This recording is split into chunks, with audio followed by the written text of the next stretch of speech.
எம்பிஏல வர logistic and supply chain management இந்த course பற்றிய ஒன் பிட் டீட்டெயில் வந்து பார்க்கலாம். எப்பயுமே ஒரு கோர்ஸ் சூஸ் பண்ணுறதுக்கு முன்னாடி அந்த கோர்ஸோட பேசிக் டீட்டெயில் வந்து தெரிஞ்சுக்கோங்க.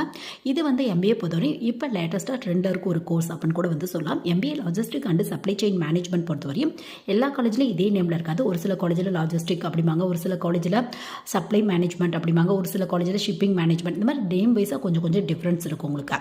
So logistic and supply chain management அப்படின்னா என்ன, தமிழ் மீனிங் என்ன, அந்த மாதிரி பார்த்தோம் அப்படின்னா தளவாடங்கள் மற்றும் சங்கிலி தொடர் அப்படின்னு வந்து சொல்லுவாங்க.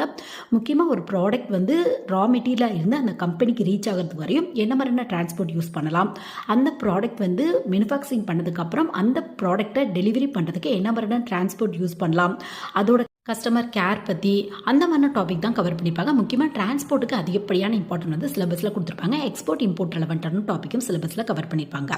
ஸோ உங்களுக்கு வந்து ஷிப் இண்டஸ்ட்ரியில் கொஞ்சம் அதிகப்படியான ஜாப் கிடைக்கிறதுக்கான வாய்ப்புகள் இருக்குது. இன்ட்ரெஸ்ட்